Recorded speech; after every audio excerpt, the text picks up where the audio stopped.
Her çarpıntı anında korkmalı mıyız, endişe etmeli miyiz? Bu bizi kalp hastası yapar mı, yapmaz mı? Birkaç en azından ufak doktora görmeden önceki yapılması gereken şeylerle ilgili bahsedelim.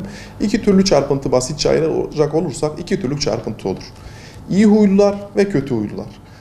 Kötü huylu çarpıntı türleri bütünen çarpıntıların çok küçük bir kısmını kapsar. Öncelikle ilk yapmak gereken her zaman basit olanı düşünmek, bir kalp hastasıyım çıkarımında bulunmamak ve kardiyoloji kliniğine başvurmak. Çarpıntıların çok büyük çoğunluğu özellikle yaz aylarında olduğumuz için ondan bahsedelim. Susuz kalmak vücudu yoracağı için, kalbin kompansatör olarak kalp hızını arttıracağı için kalp hızı hızlanacaktır ve bu bize çarpıntı olarak hissiyatı oluşturacaktır. Çabuk yorulma, erken yorulma, nefes darlığı, göğüs ağrısı gibi semptomlar eşlik edebilir bu durumda. Yaz aylarında birinci yapmamız gereken bol bol sıvı tüketmek. Düzenli yürüyüş yapmak, spor yapmak kalp hızını belli bir seviyenin altına çekeceği için bu bizim ileriki yaşamda da kalp sağlığı açısından korunması açısından önemli bir faktördür, veridir. Kalp ne kadar yavaş atarsa o kadar kalp sağlığı uzun olur anlamına gelir. Bunun için ne yapmalıyız? Bol bol yürüyüş yapmalıyız. Tabii bunu yürüyüş yaparken yaz aylarında özellikle havanın çok sıcak olduğu saatlerde yapmamamız gerekir. Çok fazla sıvı kaybına neden olur. Sıvı kaybından dolayı da kalp hızını aslında düşürmesini beklediğimiz durumdan bu sefer fazla sıvı kaybından ötürü çok daha fazla hızlanabilir. Bu da bizim şikayetlerimizin, yorgunluğumuzun, çarpıntı ile ilgili rahatsızlıkların artmasına neden olur. Ne yapmalıyız?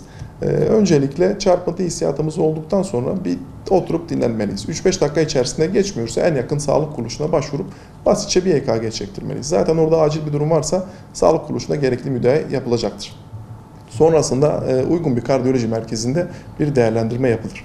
Her çarpıntısı olanın kalp hastası olduğu anlamına gelmez. Bazen yapısal olarak kişinin kalbi normalin üst sınırında atıyordur. Bu bir hastalık değildir. Bir kere onu başlangıçta aklımızdan çıkarmalıyız. Çarpıntıyı kalp hızını arttıran sebeplerden başka söz edecek olursak, çay kahve bu süreci bir miktar arttırır. Çay ve kahvenin belli bir seviyenin üzerine çıkılması, uykusuzluk, yorgunluk, nöbetleşe çalışılan ortamlarda özellikle uyku düzeni olmayacağı için çarpıntı miktarı artacaktır, kalp hızı artacaktır. Bundan olabildiğince sınırlamak lazım. Stres faktörü en büyük etkendir bir kere. Çünkü bir kısır döngüye girmekte. Çarpıntı hastası veya kalbinin hızlı attığını düşünen kişi bir yerden sonra şu düşünceye girmiş oluyor. Ben acaba kriz mi geçiriyorum? Benim kalbimde bir sorun mu var? Kalp hastası mıyım? Bunu düşündükçe stres faktörü sonuçta hormonal bir dengesizlik olmuş oluyor. Bu da kalp hızının hızlanmasına neden oluyor. Bu süreç bir kısır döngüye dönüşüyor. Kalp hızı artıyor. Arttıkça ben kalp hastasıyım düşüncesi hasıl oluyor. Sonrasında bir miktar daha artıyor. Tabii bu döngüyü kırabilmek için uzman görüşü almakta fayda var. Dediğim gibi her çarpıntı hisseden, her kalbi hızlı atan kalp hastası değildir. Potansiyel bir kalp hastası değildir. Basitçe kalbinin hızlanmış olması bir hastalık anlamına gelmez. Gerekli durumlarda, hastalık saptandığı durumlarda bazen ilaç tedavisiyle bazen bazı yakılma, işte ablasyon, dondurma gibi işlemlerle bu çarpıntı tedavileri yine giderilebilecek sebeplerdir. En kötü hiç yapılmaması gereken ise bir şey çıkabileceği düşüncesiyle hiç görünmemek. Kendince halının altına süpürmek olur bu semptomları.